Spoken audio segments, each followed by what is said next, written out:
There are promises, and then there are promises.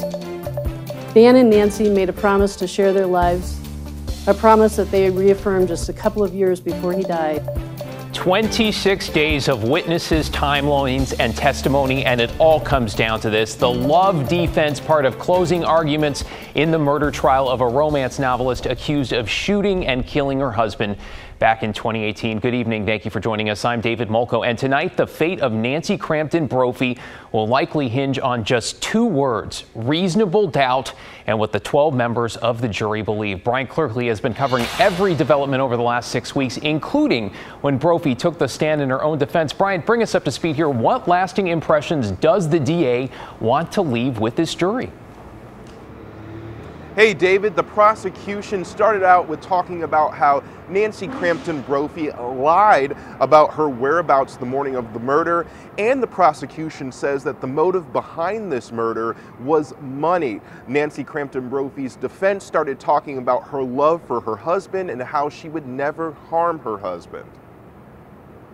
The highly publicized murder trial of romance novelist Nancy Crampton Brophy is wrapping up this week with closing arguments. Crampton Brophy is accused of shooting and killing her husband Daniel in 2018 at the Oregon Culinary Institute in southwest Portland. The state says the Brophys had financial issues, and one of the motives behind the murder was money. Throughout the trial, prosecutors showed surveillance video near the Culinary Institute showing Crampton Brophy's van the morning of her husband's murder. The person who went in there also was not just lucky. A random attack that just happened to be at the exact same time that Nancy Brophy was at the Culinary Institute. The exact same time, and using the exact same weapon, same make and model and caliber that Nancy Brophy happened to own. The defense maintains the Brophys were so in love that Crampton Brophy didn't have a motive to kill her husband. They also claim Crampton Brophy would be better off financially had her husband lived. The bottom line is that Nancy Brophy was far better off, far better off with Dan Brophy in her life. Even if you look at it just in pure economic terms, even if you ignore the love, even if you ignore all of those intangibles that couldn't go into that calculation, she was better off with Dan alive.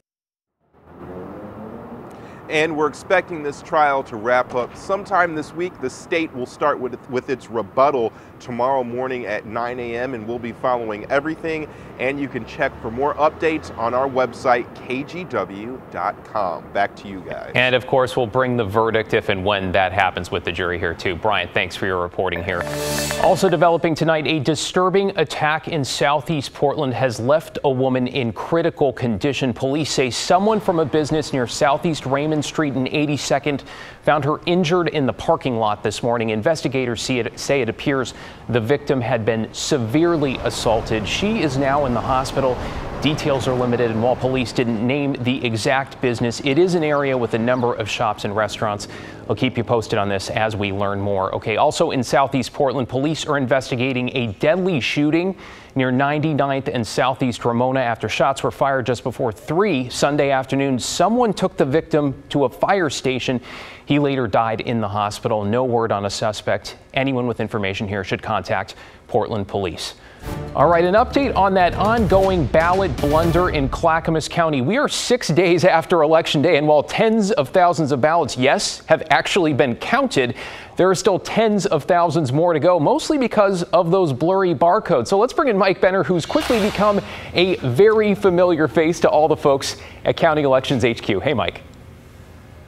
Yes, David, a familiar face for sure, but I can tell you there's someone who's not necessarily thrilled to see us, and that is County Clerk Sherry Hall. More on that in a moment. First, it's worth mentioning that we're still waiting to find out how many ballots were counted today. As of late yesterday, that number was 47,647 ballots. Yes, that is progress, but because the county received more than 113,000 ballots, there's so much work still to do.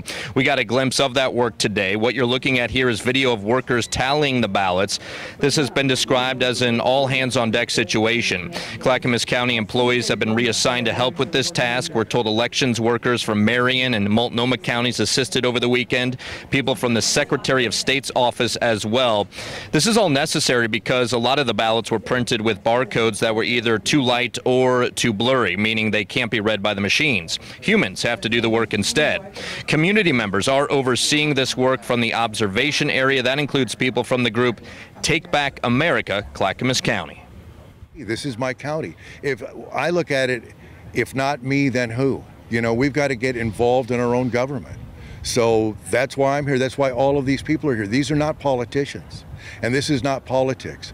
We want fairness and we want truth in government. And we haven't seen a lot of truth and we haven't seen a lot of fairness. All right, last week, Clackamas County Clerk Sherry Hall promised accurate results, but today she refused to do any on-camera interviews. In fact, at one point, she tried covering her face with a piece of paper when she spotted our camera. Among the topics we wanted to discuss with Hall was her plan and timeline for wrapping this all up in a timely fashion. Hall had hinted at releasing that information to the Secretary of State and the public today. To our knowledge, that has not yet happened. David will, of course, stay on top of this. And I will just point out the clerk there, Sherry Hall, is an elected official. Mike Benner, thank you for that update. All right, nurses at two more Portland area Providence hospitals are voting on whether to strike. They work at Providence Willamette Falls Medical Center and Providence Milwaukee Hospital.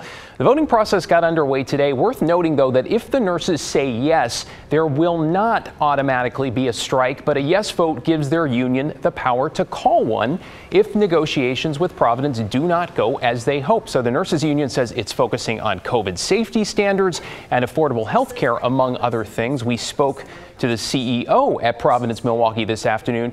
He says they have a few bargaining sessions coming up soon, and so he is hopeful for a resolution. We are actively at the table with them, having what we hope to be constructive conversations. Clearly, you know, we value talking rather than walking, so we want to resolve this as quickly as we can. You might remember nurses at Providence St. Vincent Medical Center voted to authorize a strike back on May 3rd. Talks there still ongoing.